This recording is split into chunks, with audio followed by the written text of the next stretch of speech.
मंच पर विराजमान भारतीय जनता पार्टीना सौ वरिष्ठ आगेवानो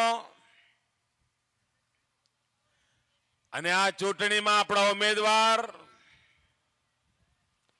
ભાઈ શ્રી પ્રાગજીભાઈ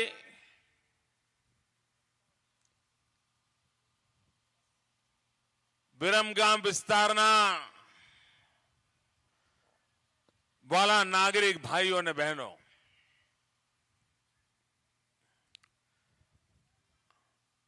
ચૂંટણીઓ તો ઘણી આવતી હોય છે. હિન્દુસ્તાનના ઘણા રાજ્યોમાં ચૂંટણી આવીને જાય તો ખબર ન પડે, પણ ગુજરાતની ચૂંટણી એવી છે કે દેશ અને દુનિયા બધાનું ધ્યાન છે કે ગુજરાતના મતદારો શું કરે છે. આખું વિશ્વ ગુજરાતની ચૂંટણી પરિણામો તરફ કાગ ડોળે રાહ જોઈ રહ્યું છે. ભાઈઓ બહેનો, આ ચૂંટણી તમારો ધારાસભ્ય કોણ બને એવા સીમિત હેતુ માટે નથી.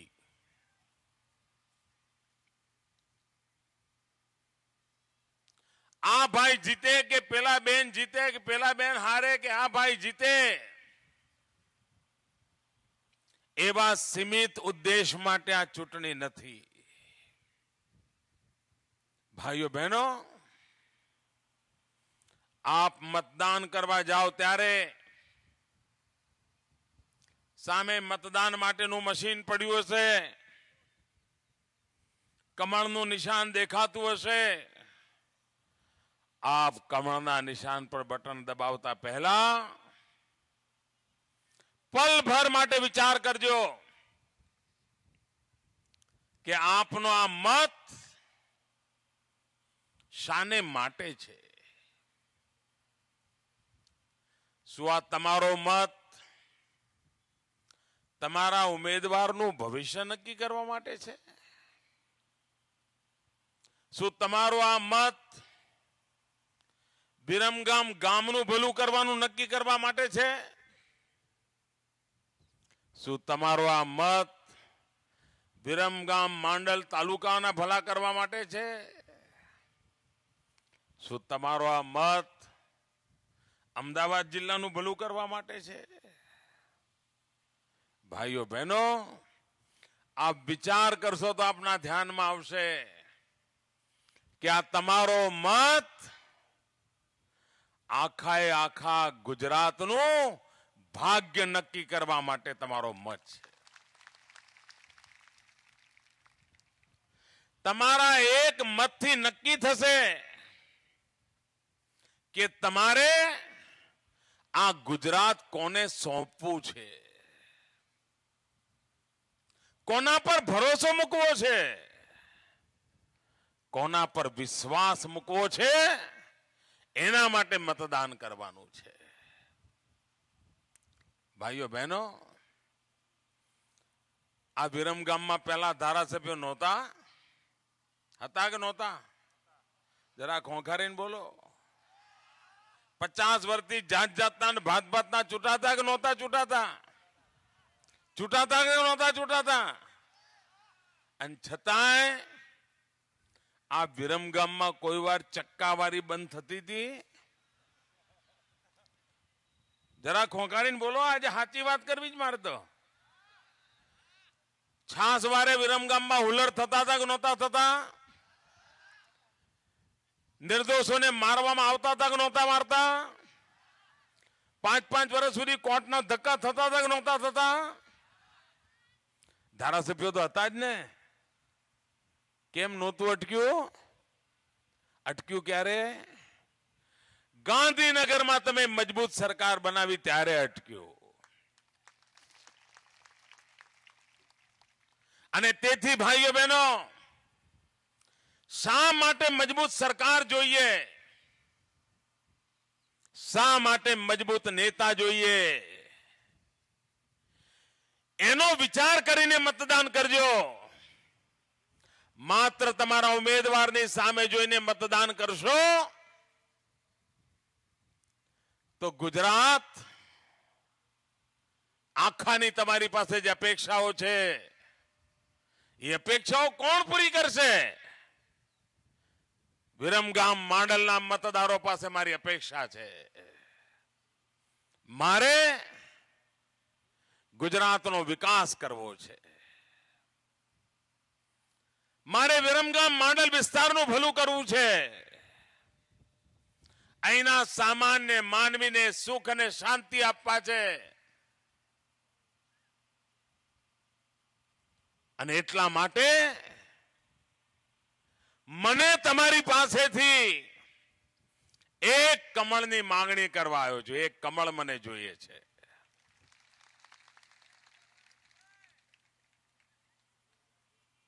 એક કમળ જીતાડીને વિરમગામ મને મોકલી આપે. હું આપને વિશ્વાસ આપું છું. કમળ તમે મને કોમળ મોકલશો, હું તમને મજબૂત સરકાર મોકલીશ. ભાઈઓ બહેનો, તમે મને કહો, તમે ક્યાંક બહારગામ જવાના હો, 15 દાડો, મહિનો, 4 ધામની યાત્રાએ જવાના હો, તો કોઈ અજાણ્યા માણસને તમારા ઘરની ચાવી આપીને જાઓ? ખોગારીને બોલો યાર, આવું ના ચાલે. કોઈ અજાણ્યા માણસને ચાવી આપીને જાઓ કે ભાઈ અમે યાત્રાએ જઈએ છીએ, આ 15 દાડા ઘર સાચવજો. આપો. ઘર આપવું હોય તો જાણીતાને આપો ને. ચાવી આપવી હોય તો ઓળખીતાને આપો ને. જેને બરાબર ઓળખ્યો હોય એને આપો ને. 15 દાડા માટે જવાનું હોય, 15 દાડા માટે, વધારે નહીં. તો પણ તમે અજાણ્યાને ચાવી આપો? ભાઈઓ બહેનો, તો પછી ગુજરાતની ચાવી કોઈ અજાણ્યાને અપાય? ના અપાય. નક્કી કરો ભાઈ. ના કોઈ અજાણ્યાને ગુજરાતની ચાવી દઈ દેવાય? અરે 15 દાડા માટે જો ઘરની ચાવી ન દેવાતી હોય તો આખા ગુજરાતની ચાવી 5 વર્ષ માટે કોઈ અજાણ્યાના હાથમાં કેવી રીતે દઈ દેવાય? ભાઈઓ બહેનો, 11 વર્ષ થયા આપે મને સેવામાં બેસાડ્યો છે. અને 11 વર્ષની આ સેવામાં આપે મને બરાબર જાણ્યો છે, બરાબર ઓળખ્યો છે. મારામાં ક્ષમતાઓ કઈ છે એ પણ તમે જાણો છો. મારામાં ઉણપ કઈ છે એ પણ તમે જાણો છો. મારામાં ખૂબી કઈ છે એ પણ તમને ખબર છે. મારામાં ખામી કઈ છે એ પણ તમને ખબર છે. હું કામ કેવું કરું છું એ પણ તમને ખબર છે. હું કામ કોના માટે કરું છું એ પણ ખબર છે. તો હું તો જાણીતો છું કે નહીં ભાઈ? તમે બરાબર મને ઓળખો છો ને? અને વિરમગામ વાળા તો વધારે ઓળખે છે. અહીંયા 200 ઘર એવા હશે કે જે ઘેર મેં રોટલા ખાધા હશે. કારણ હું અહીંયા સંઘનું કામ કરવા આવતો વર્ષો સુધી. અનેક કુટુંબો હશે જેના ઘેર હું જમવા જતો હોઈશ. મારો વિરમગામ સાથે ઘનિષ્ઠ નાતો રહ્યો છે. મારો એકેય વાળ ધોળો નહોતો ત્યારથી આ વિરમગામ મને ઓળખે છે.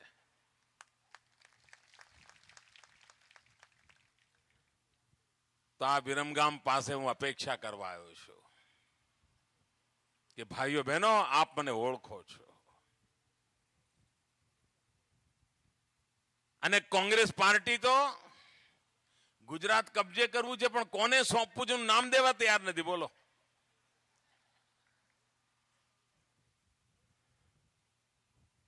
હું કોંગ્રેસ વાળાને પૂછીને થાકી ગયો કે ભાઈ ભલે તમારા સત્તા સરકારમાં તમારો મુખ્યમંત્રી કોણ, નામ તો કહો. આપણે પૂછવું જોઈએ કે ના પૂછવું? ભાઈ પૂછીએ કે ના પૂછીએ? અભમમાં ઠોકી દેવાય કે આપી દેવાય? નામ દેવા તૈયાર નથી, નામ દેવા તૈયાર નહીં. કારણ ત્યાં તો લૂંટા લૂંટ ચાલી છે. જો નામ દે તો તોફાન મચી જાય. અને એમનો તો નક્કી જ છે. એમનો એક હિડન એજન્ડા છે, હિડન એજન્ડા, છુપો એજન્ડા છે. અને એમના મનમાં એમ છે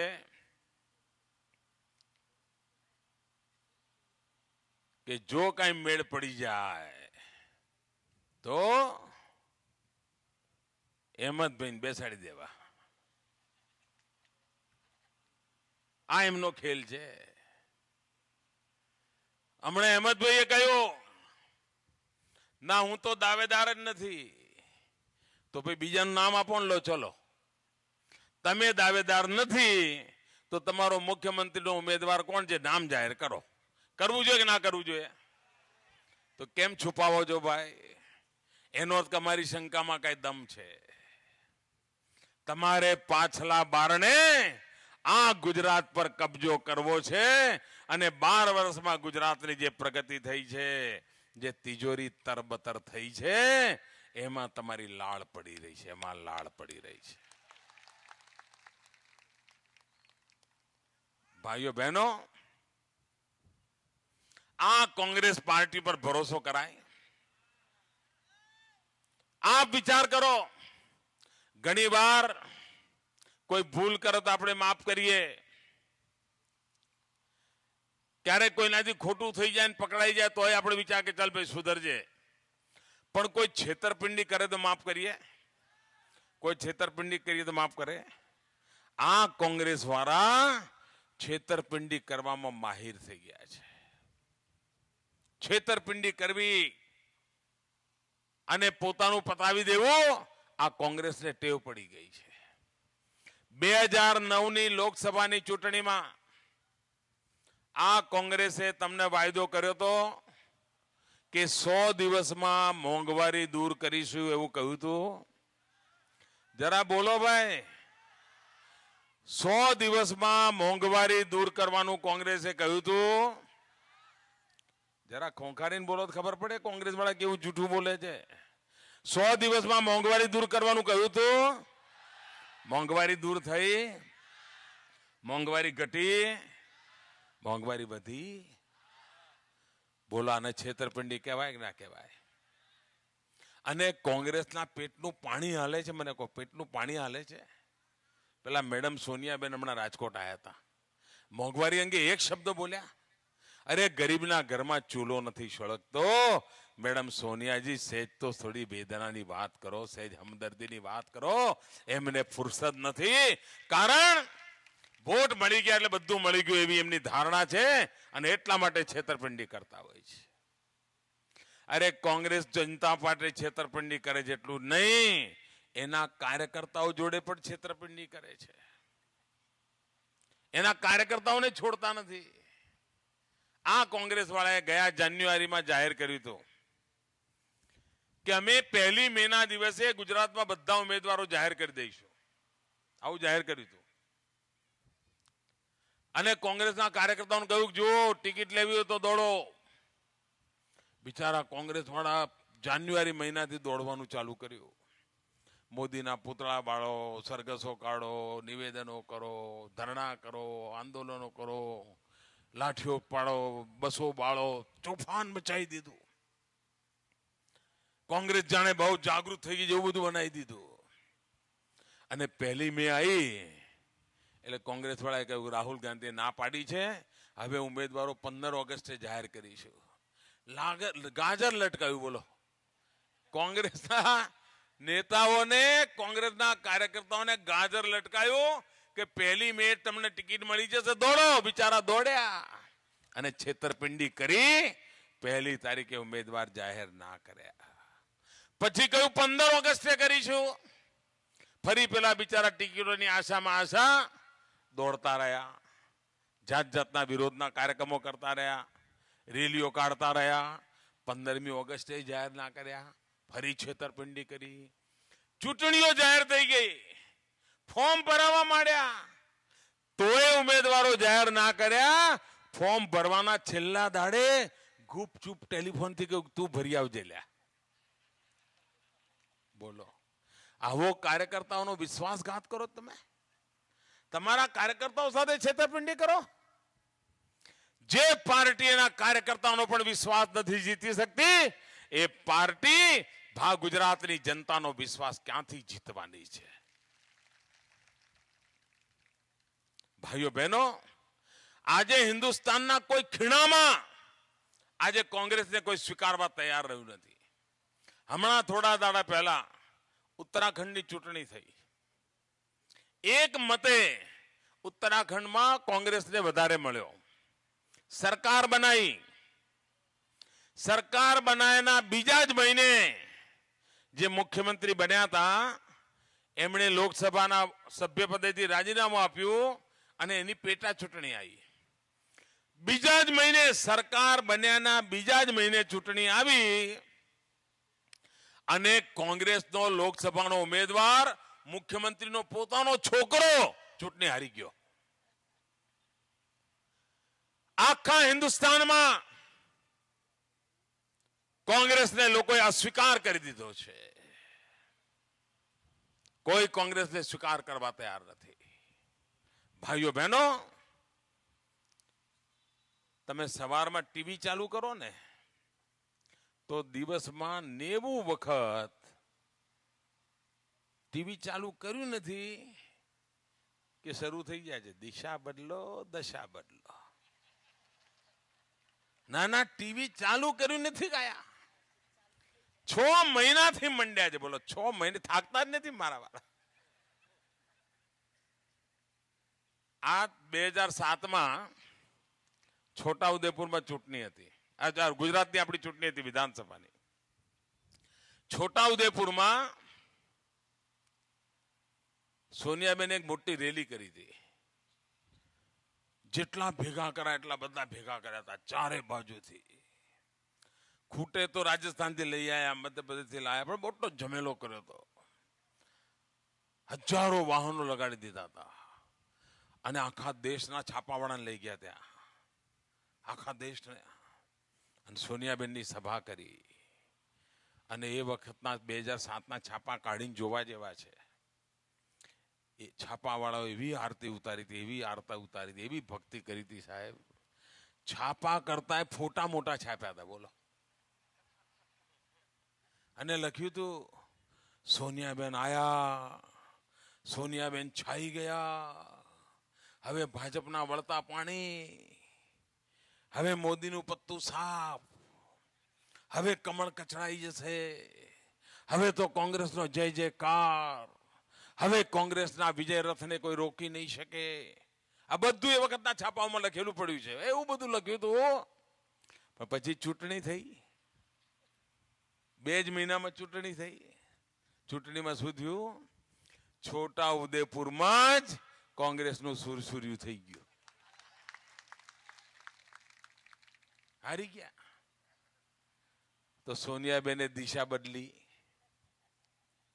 છોટા ઉદેપુરમાં હારી ગયા એટલે આ વખતે દિશા બદલી અને રાજકોટની અંદર રેલી કરી. આ વખતે હમણાં મહિના પહેલા જ કરી હતી. પણ મેડમ સોનિયાજી, તમે લખી રાખજો, આ ગુજરાત છે, આ સરદાર પટેલના વારસદારો છે. સોનિયાબેન, છોટાઉદેપુરમાં તો તમારી હાલત કફોડી થઈ હતી. આ વખતે આખા સૌરાષ્ટ્રમાં તમને સફાચટ કરી દેવામાં આવશે. તમે દિશા બદલો પણ તમારી દુર્દશા જવાની નથી. તમારી દુર્દશા ઓર વધારે થવાની છે. ભાઈઓ બહેનો, આપ વિચાર કરો. દિલ્હીની કોંગ્રેસ સરકાર અને ગુજરાતની ભાજપની સરકાર, બેની જરા સરખામણી કરી જુઓ. તમને ખબર પડશે શા માટે ભાજપની સરકાર ચૂંટવી જોઈએ. તમે ગુજરાત ભાજપની સરકાર હોય તો ટીકા અમારી પણ થાય છે અને થવી પણ જોઈએ. દિલ્હી સરકારની પણ ટીકા થાય છે. પણ ટીકાનો ફરક કેવો છે? અમારી ટીકા શું થાય તો શું થાય? નરેન્દ્રભાઈ, તમે ગટરનું કહ્યું હતું પણ ત્યાં વિરમગામમાં જલ્દી કરો ને, એવી ટીકા થાય ને. તમે આટલા બધા કરોડ રૂપિયા બીજા તરફ 50 કરોડ બીજા આપો ને. આરસીસી નો રોડ બન્યો છે, બીજે ભાગનું કામ જલ્દી પૂરું કરો, એ જ કે ને. નરેન્દ્રભાઈ સરકારની ટીકા થાય શું થાય કે સાહેબ તમે 50 કિલોમીટર રોડ બનાવ્યો, જરા 55 કરી નાખો તો સારું. તમે 7 મીટરનો રોડ બનાવ્યો, જરા 10 મીટરનો કરી નાખો તો સારું. અને દિલ્હી સરકારની ચર્ચા થાય શું થાય, અલ્યા કેટલાનું કરી નાખ્યું, કોનું કોનું કરી નાખ્યું, કેટલા ભેગા કર્યા, કોયલામાંથી કાઢ્યા કે ના કાઢ્યા, એ જ ચર્ચા થાય છે ને. જો બે સરકાર વચ્ચે દીવા જેવો ફરક છે. એક સરકારની તુલના જ્યારે પણ થાય એની ટીકા થાય તો વિકાસના સંદર્ભમાં થાય છે, અને બીજી સરકારની ચર્ચા ટીકા ટિપ્પણી થાય તો ભ્રષ્ટાચારના સંદર્ભમાં થાય છે, ગેરવહીવટના સંદર્ભમાં થાય છે. નિર્ણય મારા વિરમગામના નાગરિકો આપે કરવાનો છે કે આપને કેવી સરકાર જોઈએ છે. ભાઈઓ બહેનો, આ ચૂંટણીમાં આપે ગાંધીનગરમાં કોની સરકાર બને એના માટે મત આપવાનો છે. વિરમગામને સુખ શાંતિ સલામતી જેને આપી છે એને તરફેણમાં આપે વોટ આપવાનો છે. અને એટલા માટે ભાઈઓ બહેનો, આજે હું આપની પાસે વોટ માંગવા આવ્યો છું. પ્રાગજીભાઈને પણ તમે બરાબર જાણો છો, વિધાનસભાની અંદર જુજારુ નેતાની જેમ લડવૈયા છે, પ્રજાના પ્રશ્નો માટે જાગૃત છે. આપણે સાથે મળીને ગાંધીનગરમાં તમારી મનગમતી સરકાર બનાવવા માટે એક કમળ વિરમગામથી મોકલી આપો, એ વિનંતી કરવા માટે આપની વચ્ચે આવ્યો છું.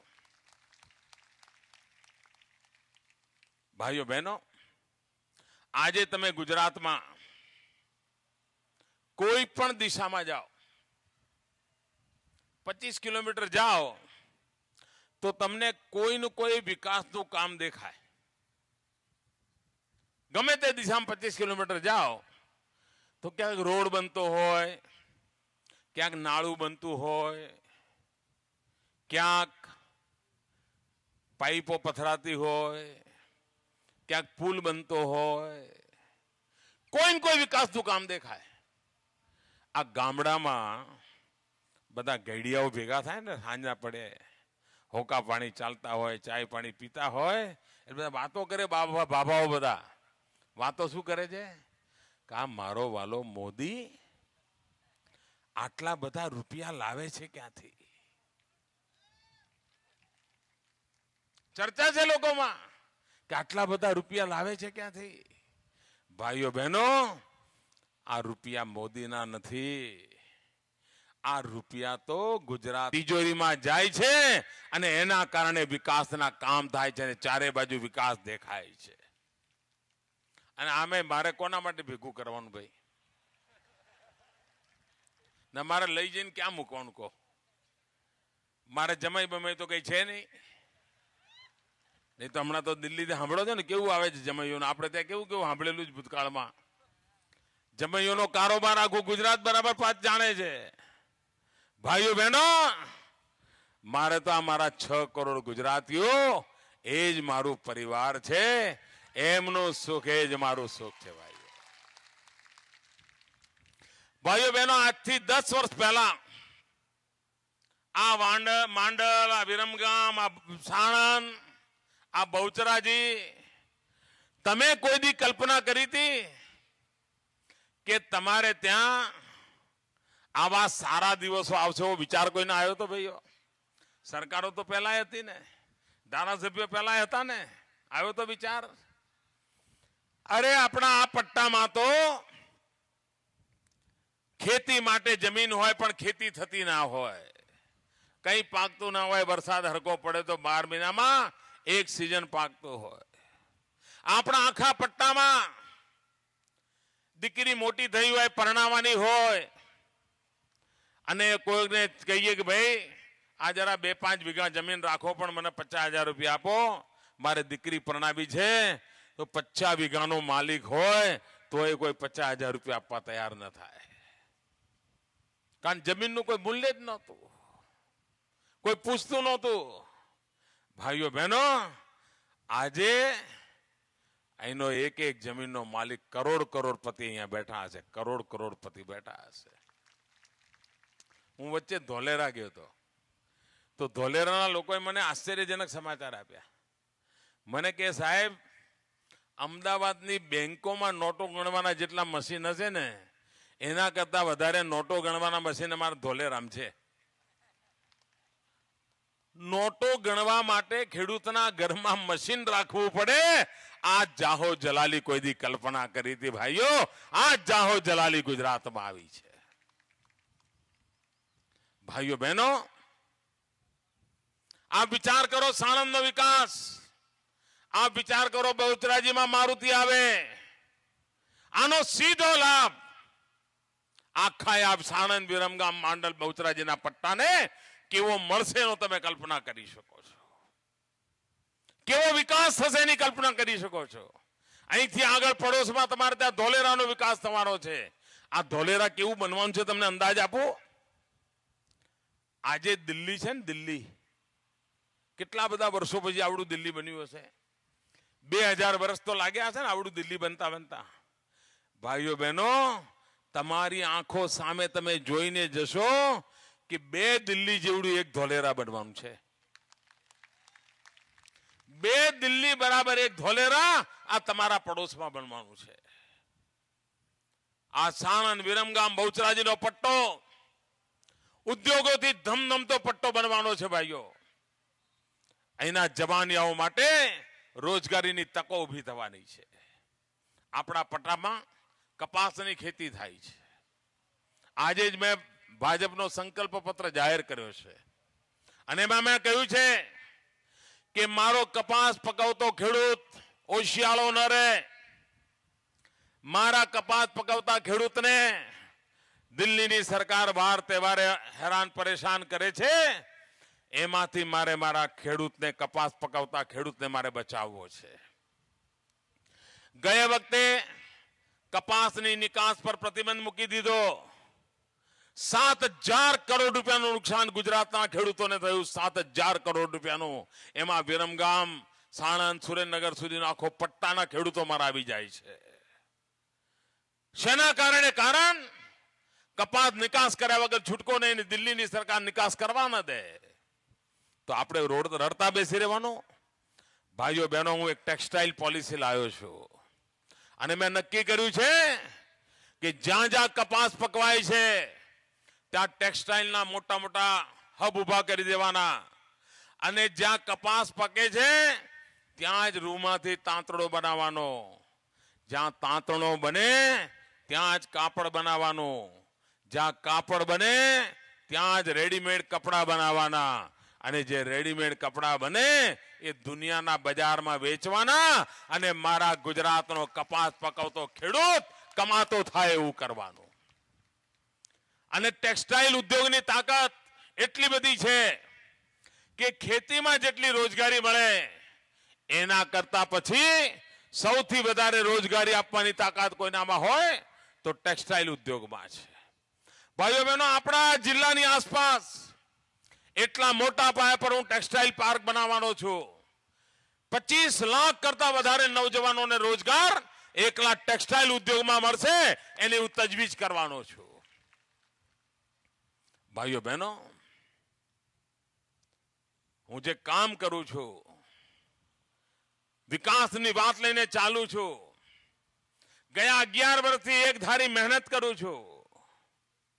ભાઈઓ બહેનો, આપ પણ કામ કરતા હો, ઘરે કઈ સારો નરસો પ્રસંગ હોય, સતત કામ કર્યું હોય, મહેમાનોની આવર જાવર હોય તો તમને આરામ કરવાનું મન થાય છે કે નથી થતું? જરા બોલો, સાચું બોલજો. તમને બી કોઈ દાડો થાય ને, એકાદ દાડો રજા પડે સારું એવું થાય છે ને? તમને થતું હોય ચાલો એકાદ દાડો ચોટીલા જઈ આવીએ, બહુચરાજી જઈ આવીએ, અંબાજી જઈ આવીએ, આબુ જઈ આવીએ, મન થાય છે કે નથી થતું? રજા પાડો છો કે નથી પાડતા? ભાઈઓ બહેનો, આ ગાંધીનગરમાં એવો મજૂરીઓ બેઠો છે, તમને એવો મજૂરીઓ મુખ્યમંત્રી મળ્યો છે જેને 11 વર્ષમાં એક દિવસ પોતાને માટે રજા નથી લીધી. ભાઈઓ, એક દિવસ રજા નથી લીધી. કારણ મારો એક જ મંત્ર છે, મારું ગુજરાત, મારા 6 કરોડ ગુજરાતીઓ.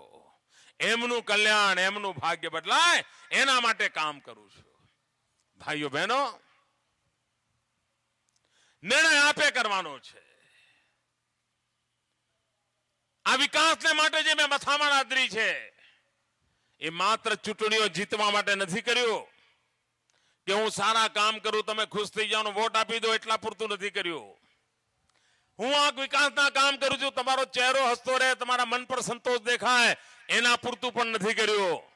ભાઈઓ બહેનો, મેં વિકાસ તો એટલા માટે કર્યો છે કે તમે તો સુખી થાઓ, પણ વિકાસ એવો હોય કે તમારા સંતાનોના સંતાનો પણ સુખી થાય, એના માટેની મેં મથામણ આદરી છે ભાઈઓ બહેનો, અને એ કામ મેં આદર્યું છે.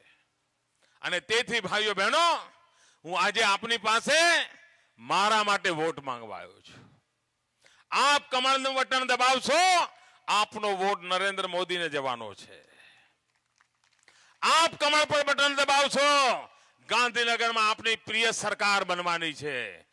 આપ કમળ પર બટન દબાવશો, આપના સુખ સમૃદ્ધિ સલામતીની ગેરંટી નક્કી થવાની છે. અને એટલા માટે ભાઈઓ બહેનો, આપની પાસે ભારતીય જનતા પાર્ટીના કમળ નિશાન પર બટન દબાવીને ભારતીય જનતા પાર્ટીને વિજય બનાવો એવી વિનંતી કરવા આવ્યો છું.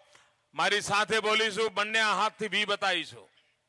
હાથ ઊંચો કરીને વી બતાવો આંગળીથી.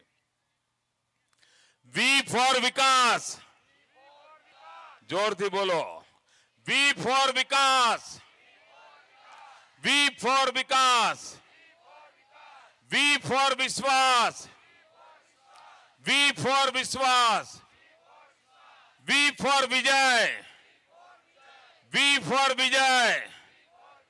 વી ફોર વિશ્વાસ. વી ફોર વિશ્વાસ.